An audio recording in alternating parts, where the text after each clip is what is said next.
नमस्कार साथियों, आप सभी का स्वागत है। आज एक देश की प्रमुख सामाजिक समस्या पर चर्चा करेंगे जिसका नाम है भ्रष्टाचार। भ्रष्टाचार देश को दीमक की भांति है वो खोखला कर रहा है। अगर हम इसके शाब्दिक अर्थ की बात करें तो इसका शाब्दिक अर्थ है वो है भ्रष्ट प्लस आचार यानी भ्रष्ट आचरण।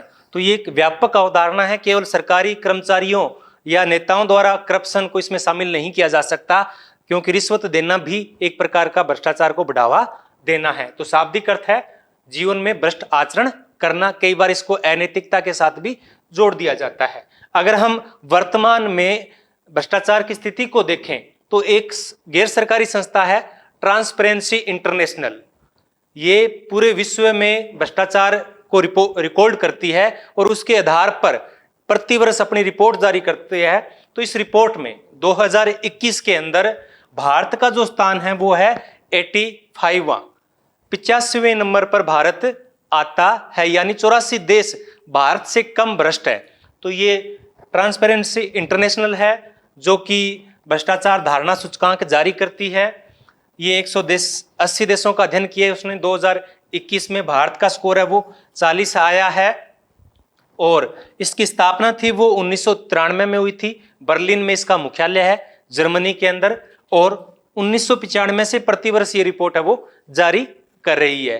तो ये अगर हम इसको देखते हैं तो भारत के अंदर भ्रष्टाचार है वो बहुत बड़े पैमाने पे होता है, लेकिन हमारी आदत होती है कि हम कोई भी काम होता है उसको पड़ोसियों के साथ तुलना करते हैं। तो भारत के जितने भी पड़ोसी है चीन को छोड़कर, वो भारत से ज्यादा भ्रष्ट है। तो ये इस बात पे हम खुश हो सकते हैं। और अगर भ्रष्टाचार की बात करें तो 2012 के अंदर अन्ना हजारे आंदोलन चला था पूरे देश में। वो जेपी आंदोलन के बाद में सबसे बड़ा आंदोलन था।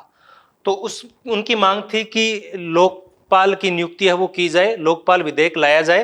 तो उनके प्रयासों से लोकपाल एवं लोकायुक्त अधिनियम बना था 2013 है, जिसे 16 जनवरी 2014 में लागू किया गया था। और ये प्रयास पहले से ही किए जा रहे थे, 1968 से प्रयास किए जा रहे थे लोकपाल को लाने के लिए, लेकिन परिस्थितियां कोई बदली नहीं है। आज भी बड़े पैमाने पर करप्शन है वो होता है।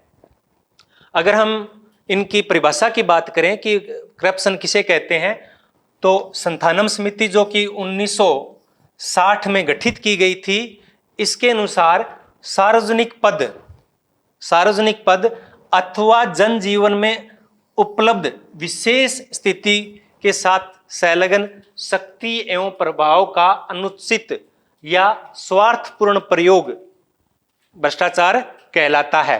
तो इसमें सरकारी पद के साथ साथ जीवन के विशेष पद जो मिलते हैं उनको भी उन्होंने शामिल किया है। आईपीसी भारतीय दंड विधान की धारा 161 भी लोक सेवकों के द्वारा, राज्य कर्मचारी या सार्वजनिक कर्मचारियों के द्वारा जो करप्शन किया जाता है उसको परिभाषित किया गया है। वो कहते हैं कोई भी सार्वजनिक कर्मचारी वेद पारिश्रमिक यानी उनकी जो वेतन है के अलावा अन्य या अपने लिए, अपने खुद के लिए या अन्य के लिए कोई लाभ प्राप्त करता है जो कि सरकारी निर्णय पक्षपातपूर्ण ढंग से करके प्राप्त करता है, यानी अपनी ड्यूटी का सही तरीके से निर्वाह नहीं करके गलत तरीके से करके या तो खुद लाभ प्राप्त करता है या औरों को लाभ दिलवाता है, तो वो भ्रष्टाचार है। तो आईपीसी में धारा 161 से लेकर 165 तक भ्रष्टाचार पर थी, लेकिन भ्रष्टाचार निरोधक अधिनियम 1988 के तहत इनको विलोपित कर दिया गया है। एलियट एवं मेरिल क्या कहते हैं? प्रत्यक्ष या अप्रत्यक्ष व्यक्तिगत लाभ प्राप्ति हेतु जानबूझकर निश्चित कर्तव्य का पालन न करना भ्रष्टाचार है, यानी अपने कर्तव्य का पालन नहीं करना भ्रष्टाचार की श्रेणी में आता है। तो ये इनकी समाजशास्त्रीय परिभाषा है। अगर हम भारत के इतिहास में देखें तो मनुस्मृति में और कौटिल्य के अर्थशास्त्र में भी करप्शन के जो साक्ष्य है वो उपलब्ध होते हैं, यानी ये बीमारी है बहुत पुरानी है, इसकी जड़ें हैं वो बहुत ज्यादा गहरी है। अगर हम इनके कानूनों की बात करें या समितियों की बात करें कि करप्शन को कम करने के लिए कौन कौन से कानून बनाए गए हैं, तो जैसे ही भारत आजाद हुआ था तब से ही भ्रष्टाचार को रोकने के लिए प्रयास है वो प्रारंभ हो गए थे।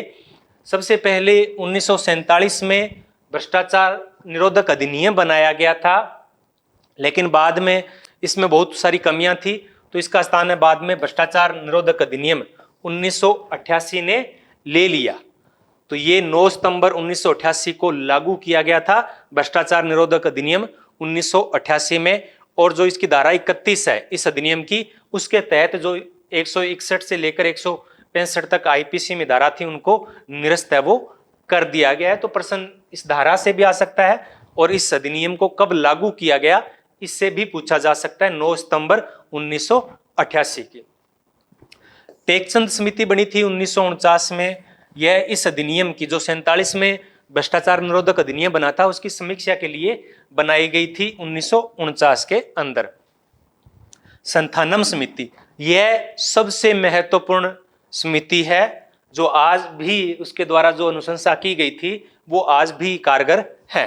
तो संथानम समिति है वो 1962 में, सॉरी मैंने 60 बताया था, 62 है, 1962 में कस्तूरी रंगा संथानम की अध्यक्षता में, इसको के संथानम बोलते हैं तो पूरा नाम है कस्तूरी रंगा संथानम। तो 1960 बोला था, 60 नहीं है, 1962 है की अध्यक्षता में इसका गठन किया गया था। और 1964 में इन्होंने अपनी रिपोर्ट दी थी और इन्होंने केंद्रीय सतर्कता आयोग सीवीसी सेंट्रल विजिलेंस कमीशन की सिफारिश की थी और इसकी सिफारिशों के आधार पे केंद्रीय सतर्कता आयोग का गठन किया गया था 1964 में। बाद में 1988 में इसको संवैधानिक दर्जा दिया गया है। वर्तमान में इसका जो प्रमुख कहलाता है वो केंद्रीय सतर्कता आयुक्त कहलाता है। तो वर्तमान के अंदर सुरेश अन पटेल हमारे केंद्रीय सतर्कता आयुक्त है। 2 सदस्य और होते हैं, इनका कार्यकाल है 4 वर्ष या 65 वर्ष, जो भी पहले हो जाता है वो होता है। और ये एक जांच एजेंसी नहीं है, ये एक निगरानी रखने वाली व्यवस्था है। जो जांच करती है वो है केंद्रीय जांच bureau, central investigation bureau CBI.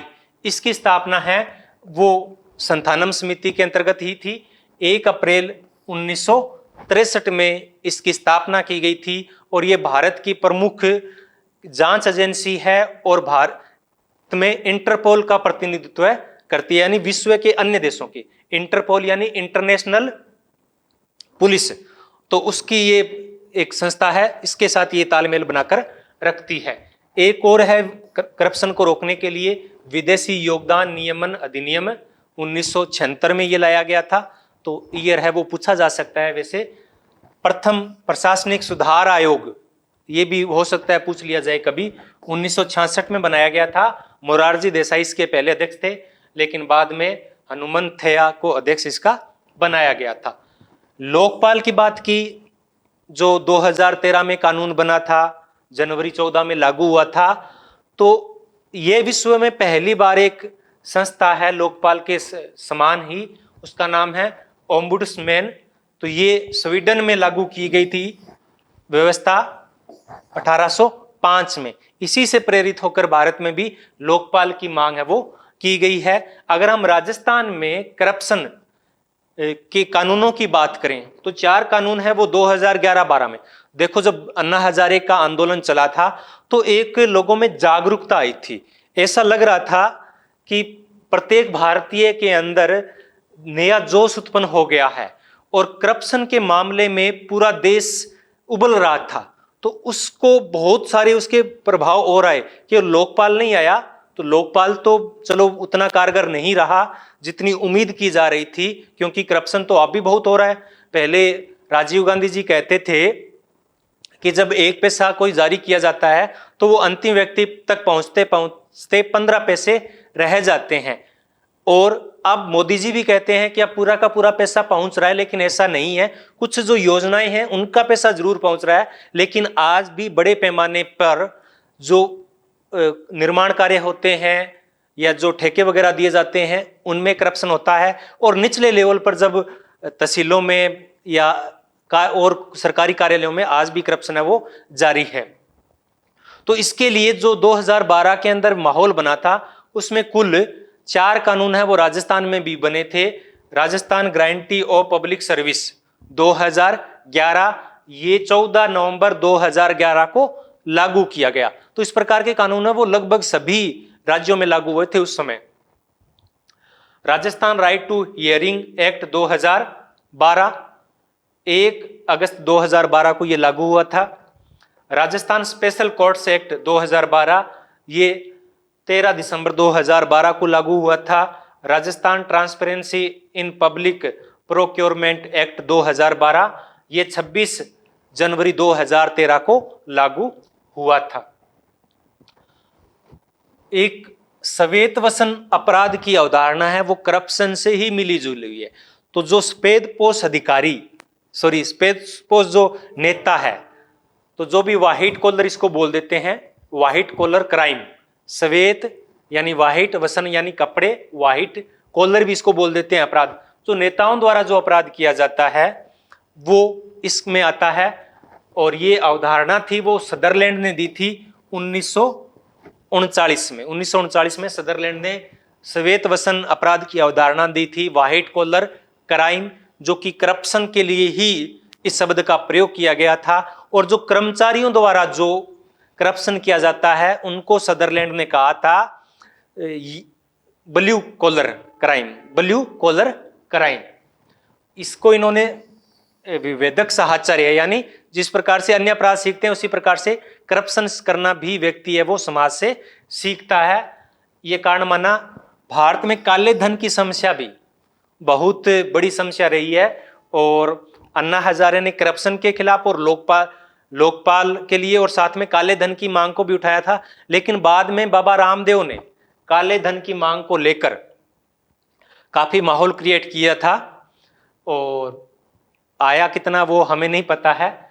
तो इसकी निगरानी के लिए एक कमेटी का गठन किया था, MB शाह कमेटी का गठन किया था। ये काले धन से संबंधित है। तो ये मुख्य रूप से जो आज की क्लास है वो ऑब्जेक्टिव टाइप क्वेश्चनों के लिए है। अगर आपको ये क्लास पसंद आई हो तो लाइक, शेयर एंड सब्सक्राइब जरूर करें। आपने इतने प्रेम से सुना इसलिए आप सभी का बहुत बहुत धन्यवाद। अगर आपके कोई क्वेश्चन है तो आप कमेंट बॉक्स में लिख सकते हैं, या आपके कोई चाहते हो कि किसी विशेष टॉपिक पे क्लास हो तो आप कमेंट बॉक्स में लिख सकते हैं। धन्यवाद।